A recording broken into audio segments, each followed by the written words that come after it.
إن المسلمين والمسلمات والمؤمنين والمؤمنات والقانتين والقانتات والصادقين والصادقات والصابرين والصابرات والخاشعين والخاشعات والمتصدقين والمتصدقات والصائمين والصائمات والحافظين فروجهم والحافظات والذاكرين الله كثيرا والذاكرات أعد الله لهم مغفرة وأجرا عظيما. So Allah subhanahu wa ta'ala sent down this verse which we recite till now, addressing both men and women in the same way. And He said, surely the men who submit to Allah and the women who submit to Allah, the men who have faith and the women who have faith, the men who are obedient and the women who are obedient to Allah, the men who are truthful and the women who are truthful, the men who are steadfast and the women who are steadfast, meaning you continue to stay steadfast on the deen and on the right and you don't give up.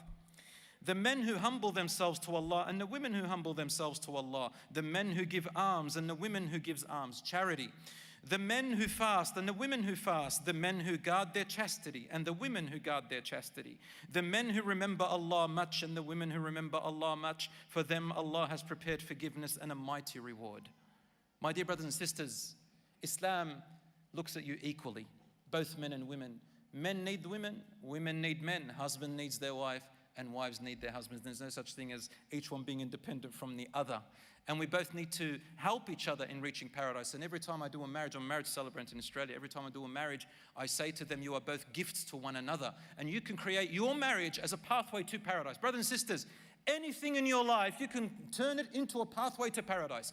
I swear by Allah, and it might seem trivial if I say this, teach your children this. You know when they go to the toilet, you're going to the toilet to relieve yourself. And when you talk about toilets, some people feel, oh, it's not really a nice topic. But even when you go into the toilet to relieve yourself and you practice the sunnah, for example, you enter with your left foot and you say, A'udhu billahi minal khubthi wal khaba'ith, and then you practice the sunnah of the Prophet ﷺ, stay clean, clean yourself and come out. That in itself, if you make the intention for the sake of Allah, because you want to do the way that your Prophet taught you, it is a pathway to paradise. Subhanallah. And I want to show you, brothers and sisters, that in this life, the pathway to paradise is not as hard as what we think. But we make it hard in here. For example, when we want to pray our 5 daily prayers, the shaitan comes to you and says, oh, man, you got to go and make wudu. Wudu. It sounds long because of the woe. But when you go to make wudu, how long does it take? 1 minute. Then he says, salat. Come on, man, you just did it before. Salat. Put the timer on. Put the timer. Has anyone put the timer on for salat? How long did it take? 4 minutes. 4 minutes for a nice prayer. Some people, they rush it. And you know what I say to them? Brother, sister, don't rush your prayer. He goes, come on, I've got other things to do. I say, listen, the difference literally between you rushing it that much and making a really good prayer, literally, is about 1 minute. It takes longer than it takes longer than that to walk to the kitchen, have a drink of water and come back. It takes longer than that than to scroll through your TikToks and everything. And by the time you're done, you think, oh my God, an hour is gone. Isn't it? But when you do your salat, literally 4 minutes. So when you say, Subhan Rabbi al-Azim, add one more. Say it a bit slower. Sami Allahu liman hamida. Just stay about 5 seconds standing a little bit more. Only 5 seconds. When you go to sujood, add another 5 seconds. When you sit, add another 2 seconds. See those little seconds? By the end of it, it's 1 minute difference between a prayer that was valid and invalid. Wudu, you're just splashing water. Just think like, I'm splashing water over my hands and face. What's the big deal? What's the big deal? But subhanAllah, in our heads, it's such a burden. Subhanallah. I know that Fajr and Asr could be a burden, and Isha. But brothers and sisters, you know what? When you think about it, nothing's going to happen to you. You're actually developing yourself and you're creating a purpose for yourself. You know why you're living here, and you've got a purpose beyond just going to work and coming back, beyond just,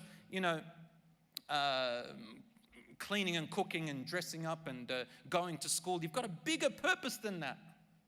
way bigger, and you can turn everything. And I'm not telling brothers and sisters to sit back and do nothing except to work for paradise, pray and fast, and that's it.